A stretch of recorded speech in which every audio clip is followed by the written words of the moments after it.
Alrighty, tubers. Here's an interesting one for you.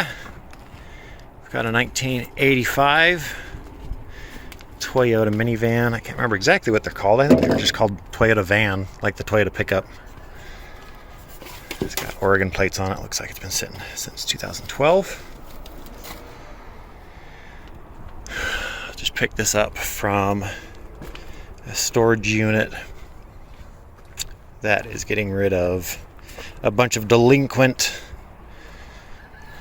customers, vehicles and trailers. I did pick up that other trailer I may or may not make a video on. This is full of trash, as you can see. There's the button I was looking for the other day. There we go. Let's check the fuel here. Well, it's pressurized. Ooh, ooh, ooh. Ooh, yeah. That's pretty rancid.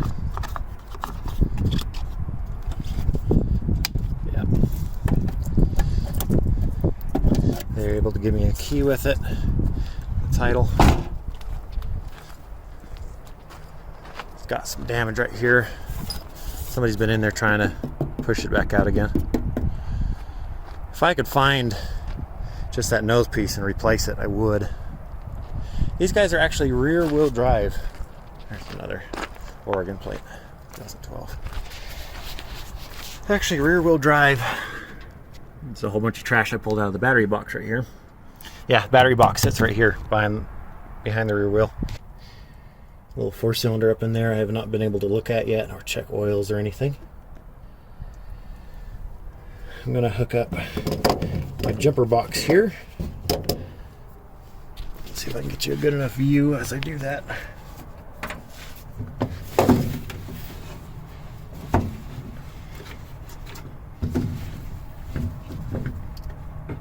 Positive.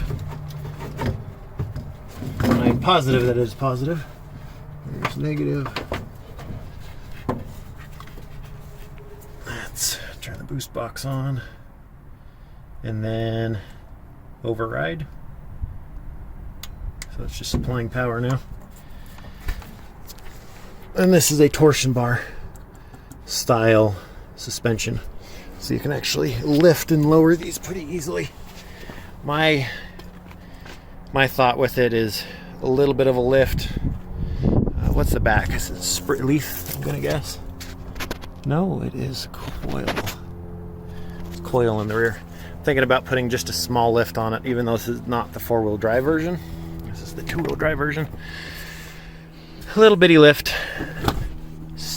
That size of tire, which is actually larger than they came with. I think actually it looks really good, but a little lift would be nice. Let's put the key in here. See if anything happens. Oh, yep. All the lights are working. Let's scoot the seat back all the way. I don't think that seat's scooted back. Oh, it is. I'm just a tall person. 6'4". Let's see, it's got a broken wiper arm here. Rope everywhere. I think that this... Oop. I think the van and the trailer came from the same person, and there's just freaking rope everywhere, and I don't know why. Let's just turn it over, see what happens. See if it does turn over.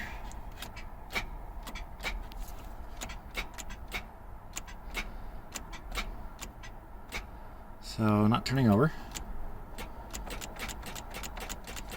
I don't know if it's seized. So yeah, not sure why it's not turning over. It's got 232,220 miles. I guess that light was always on. There was a piece of tape over it. I pulled it off, expecting it to be a check engine light, and it's just a door light. There's a radiator light, check engine light, charge light, brake light, which again, here's a piece of tape over the brake light. Thankfully not over the check engine. Not knowing if the engine even turns over. Let's go look at that. Alrighty, not really knowing anything about these vans. Finally got the hood. Ooh, screwdriver. What's ahead? Got the hood popped open here. The bonnet. You got your throttle in there. You got your return. You got that guy. The pressure sensor. No, that's a fifth injector. That's your cold idle injector. That's been unplugged. There's belts missing. There's a belt from the water pump missing. Idler, or not, sorry, not water pump, power steering pump. Idlers, maybe. Gonna check this guy out. Has it got anything in there? Looking kind of dry to me.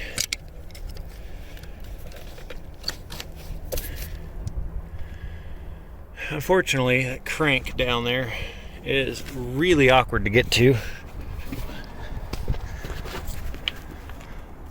It's between the front wheels, deep under the front. I just don't know how I'm going to get to it. Really like to put, see, you go here and you go, oh, just go from the front. Yeah, there's condenser and radiators right there. Look at those AC lines and heater lines and stuff. There's tons of them.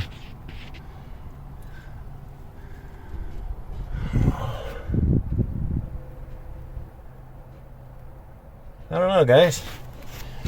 How am I going to get to that crank? Turn this over by hand to see if it turns over.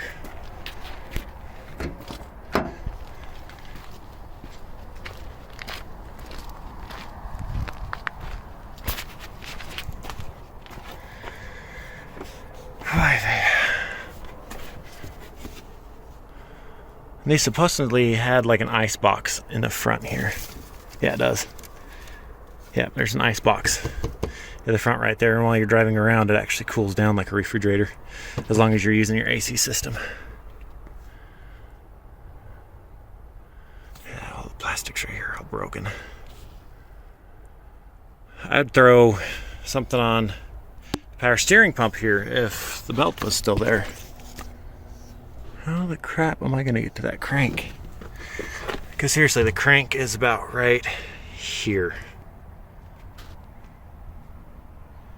Oy vey. Ouch. Just slammed my ear right into the wheel well of the trailer. Ouch.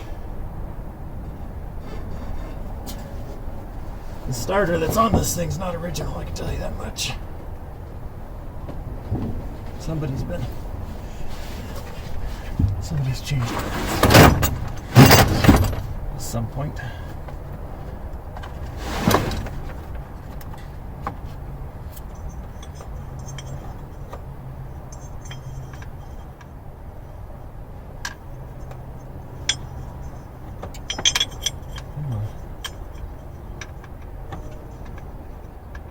Aha! Right socket on the first try.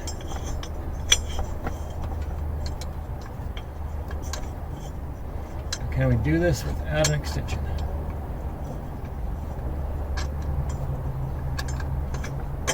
Yes, we can. And it is not locked up. Ladies and gentlemen, it is not locked up.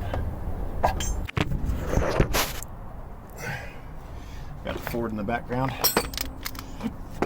Power's still on. Round out the starter. Could take it in somewhere and go get it tested too.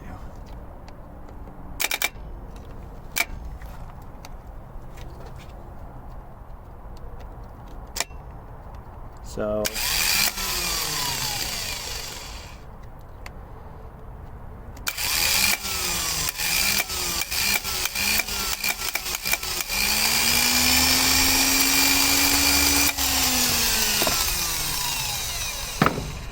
So starter works. I'm going to work. Toss that inside. I just got that off of there for nothing. I guess not for nothing. I know it works now. So I'm going to blame it on the negative cables and the lack of power, because this should have plenty to turn it over. I've turned cars over on that thing just solely on it, and it worked just fine. I think it's the lack of transfer power going from terminals over. Well, I connected it directly to the starter a minute ago, so that will rule that out. I don't know. What do you guys think? I think it's time for me to get out of here and go to work. Till next time. Tubers, it's a windy day. Excuse the wind. We've already cleaned out all of this garbage. There's a knife I found in here I'm using to cut the crap off. All of that just came out of the very back. Got more to remove in the front. I took down the stupid window covering and it went everywhere. That's what all the tiny little chunks of plastic are. Oh, let's see.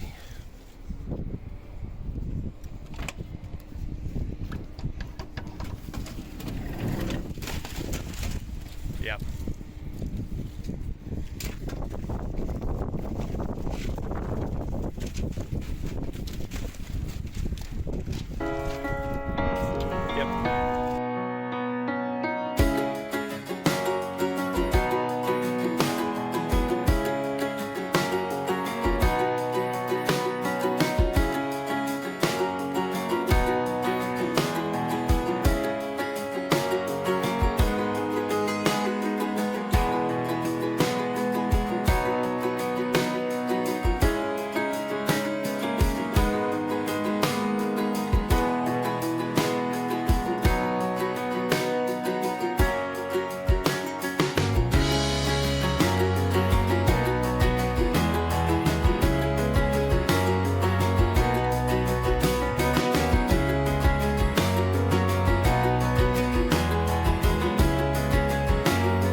All right.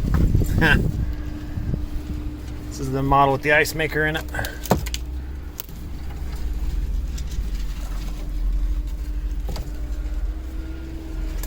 Yep.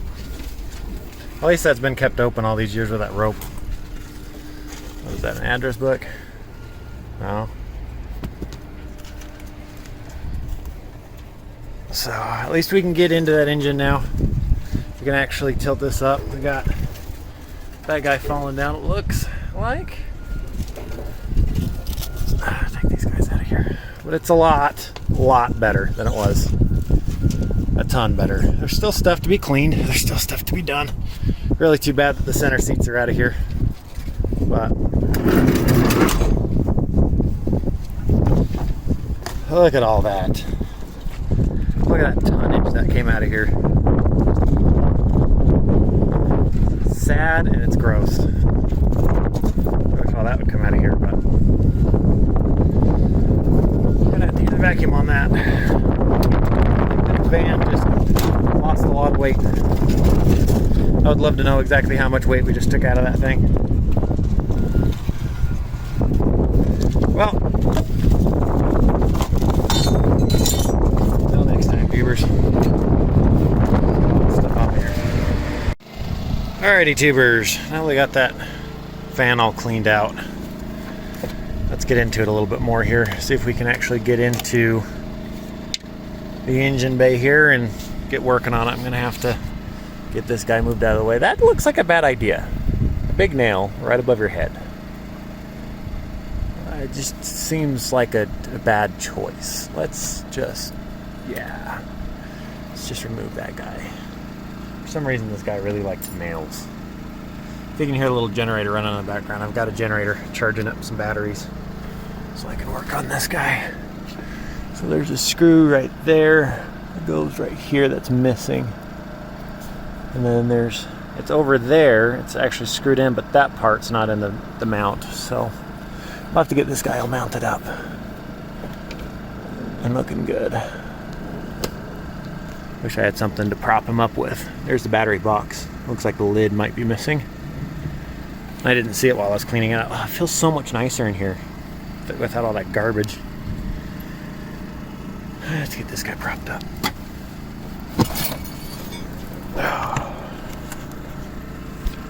Now, how does this stay?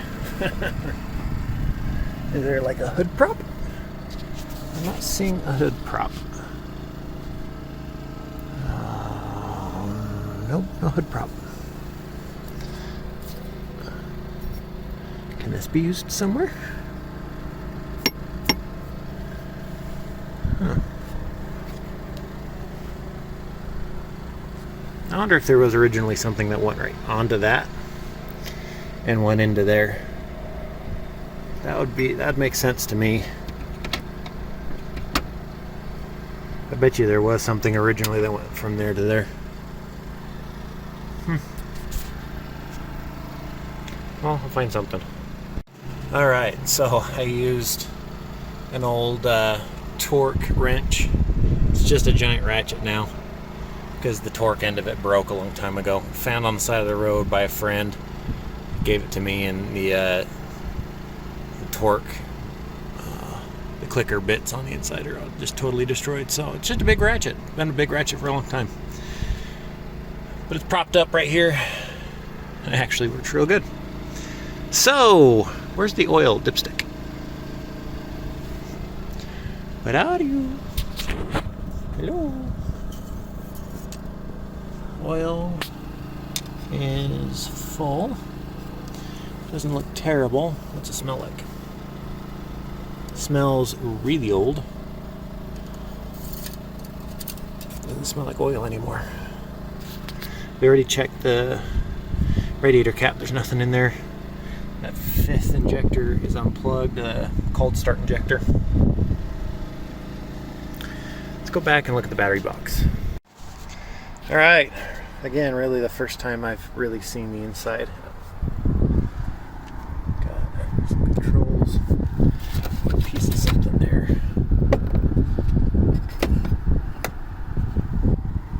A little cigarette lighter up here.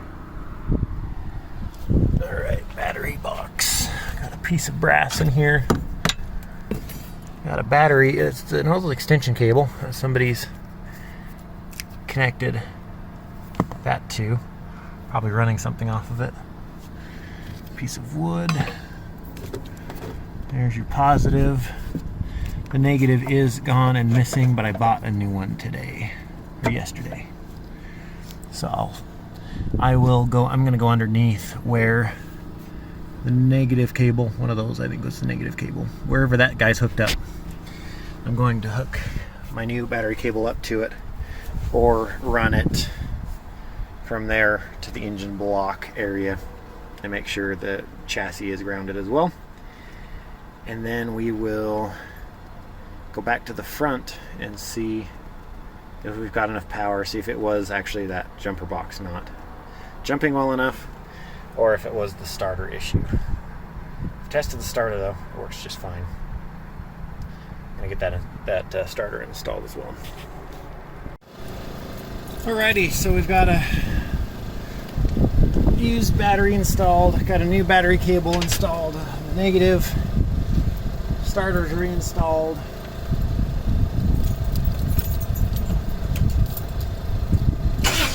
Hey,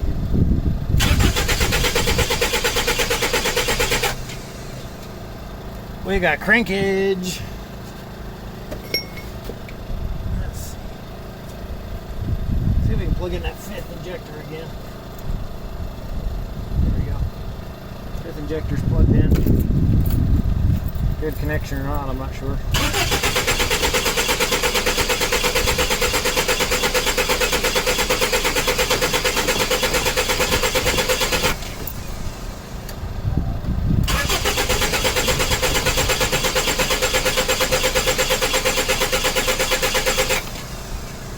I wasn't expecting it to start, but we got it to crank. Let's get some carburetor cleaner. Unless I have my 2-stroke fuel with me. But if not, let's get some carb cleaner real quick. See what we can do to get this thing to pop off. Alrighty. So we're gonna go ahead and put you guys like that. You can hear the engine cranking. That's where the exhaust is. I've got carb cleaner, I've got some fuel and 2-stroke oil. I'm going to try the fuel and 2-stroke first. I'm just hoping we have good ignition here. This is the style that has to have the intake installed because it's got that vane that shows how much airflow is coming in. If you don't have those put on, they'll only start and shut off. Let's see. I'm just trying to find a good place to put it in. Here we go. That's a good place.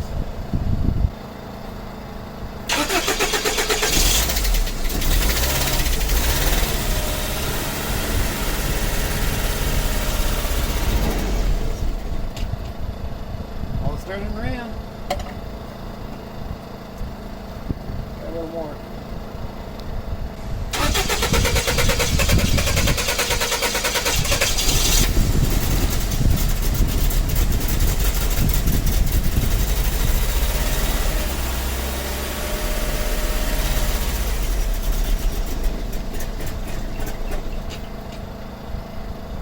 Well, it's promising. First time I've heard it run. Oh, I'll bring you into the cab here. I'll show you what's going on. All right, let me go run around to the other side.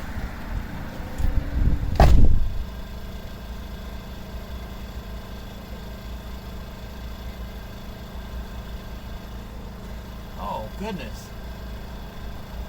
That's not just a little drip, that's a big drip. What am I dripping here?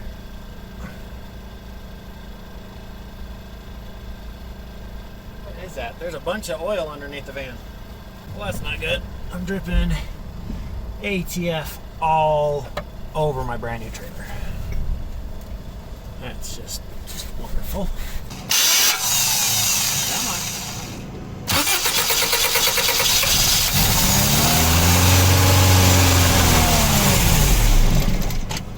See a leak? No.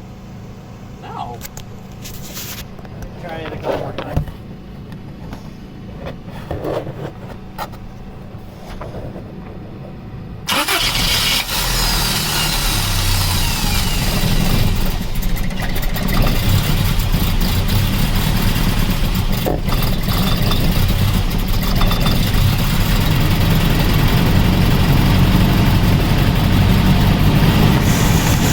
Okay, so got a little drip here, but it looks like it might be coming down this tube to there. I don't know if it's just crazy overfilled. It looks like it came from the dipstick tube up there at the top and came pouring down everything. That's weird. Decided to puke once and then it stopped. Real strange. Then again, that vent tube right there is plugged. So if it was needing to vent, it wasn't. It does go into gear. I did start it and trying to put some pressure through one of these lines to see if it was one of these cooling lines. And they didn't leak. So it does go into gear. I've got a funny feeling though that yes, the fuel in this is rancid. See, look at all the fluid in there. Yes, the fuel is rancid in this, but I think the fuel pump is bad. Might be the reason why it was parked, especially since there's so much trash in the car. Usually the access points in these vehicles are underneath the floor sometimes, and then sometimes you actually drop the tank to get to that pump. So, but I got a funny feeling that pump is bad. Where is the tank? Oh, it's right there. So yeah, that's not under the floor. That's a drop the tank. That one is one that requires to be dropped. So it doesn't look too bad to drop it. Even though I think the gas gauge was saying that it had like 3/4 tank. Let's go over there real quick.